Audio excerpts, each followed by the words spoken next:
ago, there was a man. His name was Wally Dodd. Actually, his full name was Wally Dodd, which means Wally Dodd the Bald.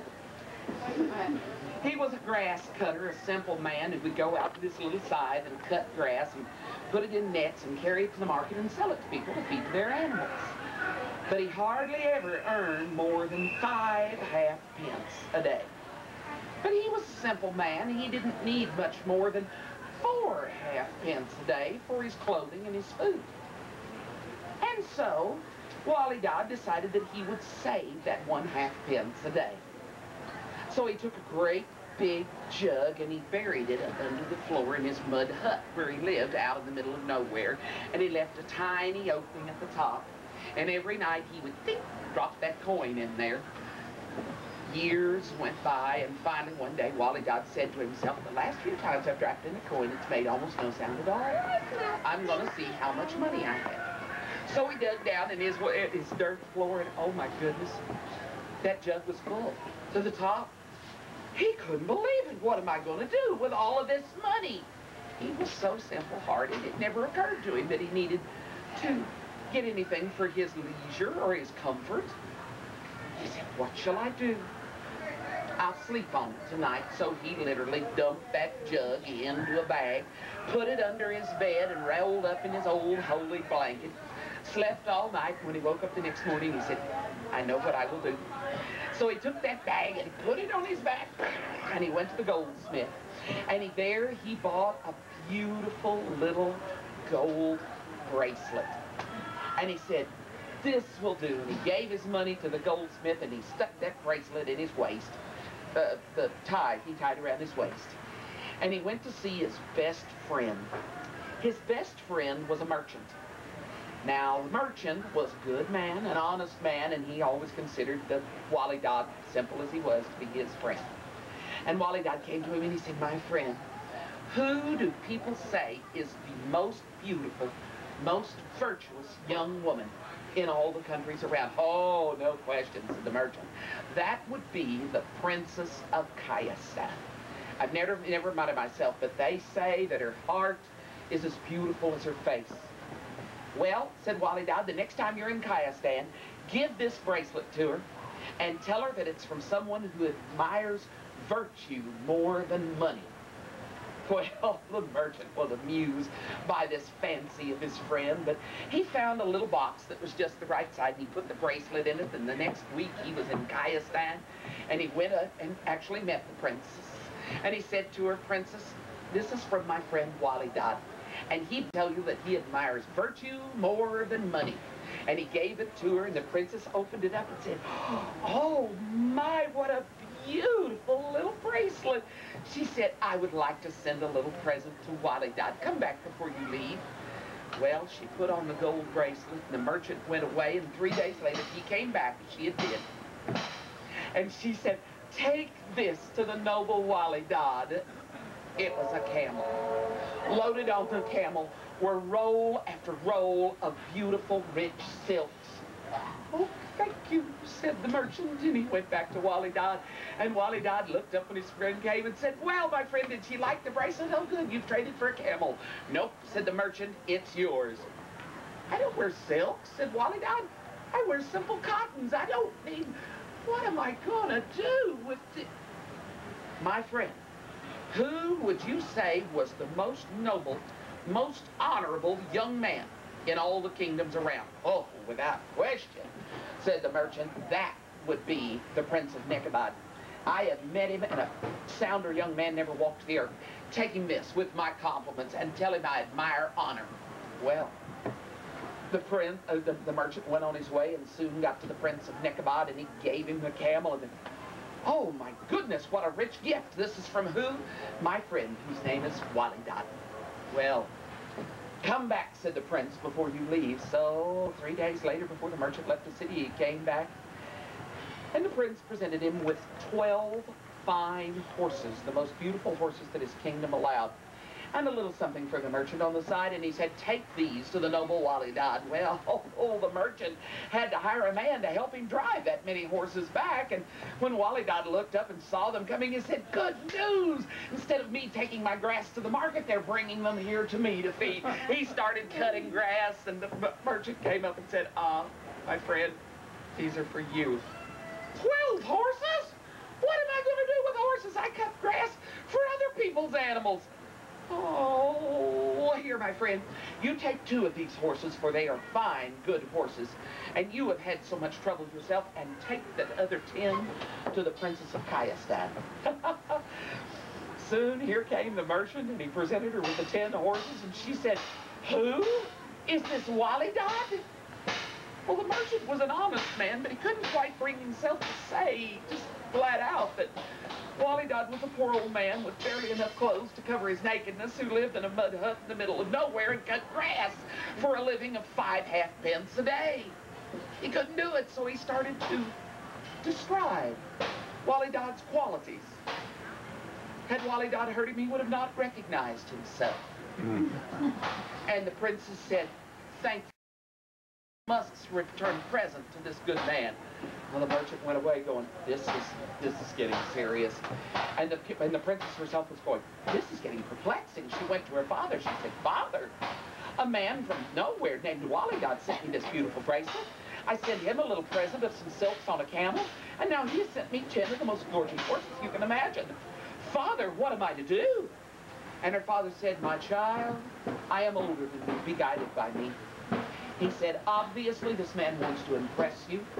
So what you must do is return a present so rich that if he cannot top its value, he will be ashamed to send you anything else. The very thing, said the princess. So she ordered 20 donkeys, 2 for each horse. On each one, she put a pack saddle, and on each of the 20, she put enough silver, as much as they could carry. And she sent them back with the merchant had to hire on people to help guard the silver from thieves. And when he came at last, Wally Dodd looked up and said, it didn't work. Indeed, it did not. 20 donkeys loaded with silver. Oh, no, said Wally Dodd. Take 4 of them, my friend, please, for your trouble, and take the rest to the Prince of Nekabad. Well, off he went again, and soon he came to his presence, and the prince said, 16 donkeys loaded with silver?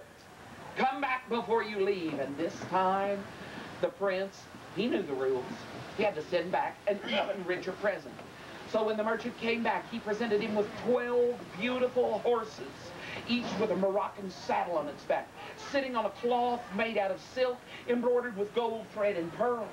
12 camels, the fastest camels in the land, like race horses they were. 12 elephants, each with a silver howdah on their back and a golden cloth underneath it to keep the elephant from chafing underneath the howdah. The merchant hired a small army to get this caravan, and when he came, of course, Wally Dodd sent him straight on, take 2 yourself, take 2 horses, 2 camels, 2 elephants, and take the rest to the Princess of Kayastan. Well, the king looked out of the upstairs window and saw this caravan coming in. He said, daughter, you will never believe what has come. I have figured it out. This man wants to marry you. What shall we do? What did he bring? Horses, camels, and more elephants than I've seen in years. Daughter, we must go and talk to this man ourselves. Well, the merchant came, presented all the gifts, and the king said, you will take us with you. We will speak to the noble Wally Dodd ourselves. We, said the merchant, my daughter, myself, our retainers, and soldiers to guard us on our journey. They all mounted up. The merchant was having nightmares. Every night he dreamed about yet another way that the king was going to kill him when he found out that Wally was in a mud hut in the middle of nowhere and cut grass for a living. Oh, he was they traveled along, and soon they were half a day from Wally Dodd's house, and he said, stay here, let me go and tell my friend that you are coming. He came back to Wally Dodd, and Wally Dodd looked up and said, it worked, you're empty-handed. They're a half a day behind. He said, the merchant, they, said Wally Dodd, is the king, the princess, retainers, soldiers, and more elephants than I've ever seen in my life. What are we going to do, my friend? Oh, said Wally Dodd, You are in danger too. Indeed I am, said the merchant. But what are we gonna do? Come back tomorrow morning, my friend, said Wally Dodd, and I will have my decision. Well, he thought that the only thing he could think of was to kill himself.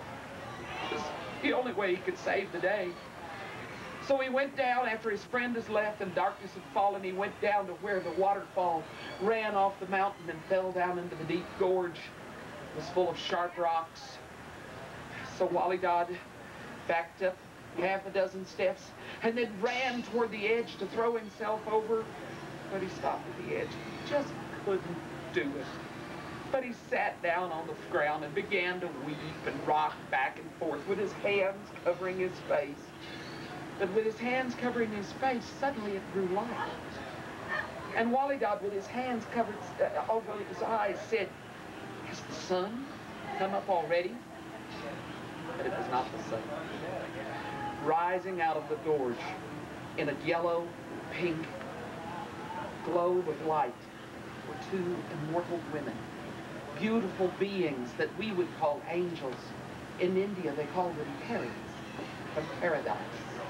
And these two beautiful women floated up, and the first one looked down and said, "Why are you weeping, old man?"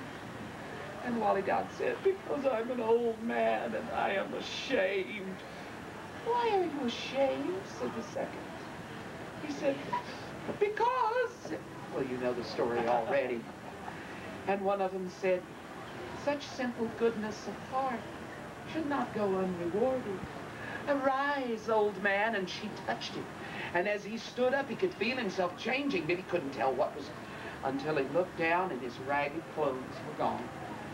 And he was wearing a beautiful robe made out of linen with embroidery around the bottom of it. And on his hard, bare feet that had not worn a shoe in years, there were soft, warm shoes. And on his head was a turban not twisted of cotton, but made of silk, with a jewel on the front of it. And he looked up at them, and the second being said, "Is that your house?" "Yes, it is," said Wally. And he turned.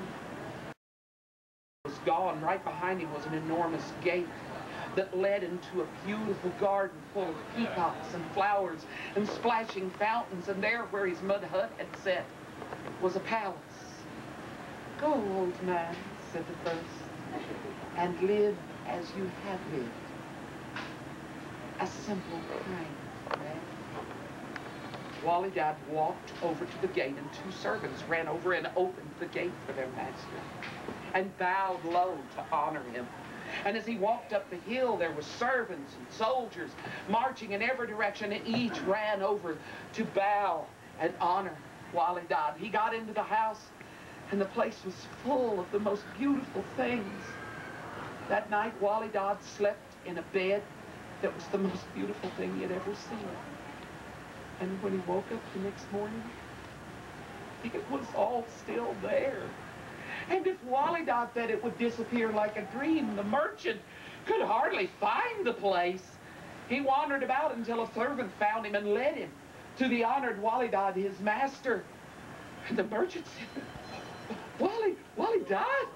And Wally Dodd said, "Go, my friend, and bring them." And he went back and he collected the king and the princess and all their retainers and all those soldiers, and they came to Wally Dodd's palace, and oh my goodness, they'd not had such a good time in their lives.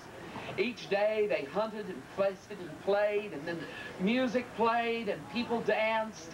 And at night when they sat down to dinner, each of the retainers, the king and the princess, had a gold plate to eat off of.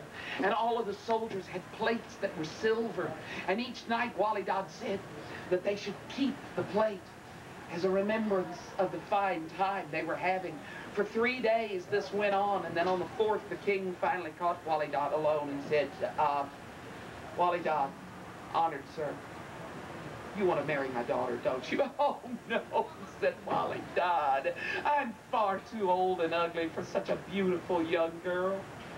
But I know a wonderful young man, if you can wait a few days." And they waited, and the Prince of Nekabad came, and he and the princess hit it off immediately, fell hopelessly in love. They were married there at Wally Dodd's palace. And then the prince and princess went back to Nekabad, and the king went back to Kayastan, and Wally Dodd lived on. A rich man using his wealth to raise those who were downcast, clothe those that were naked. And he lived in great honor and great esteem until he died. Exactly the kind of man he had been before. A simple, kind heart. Isn't that a wonderful story?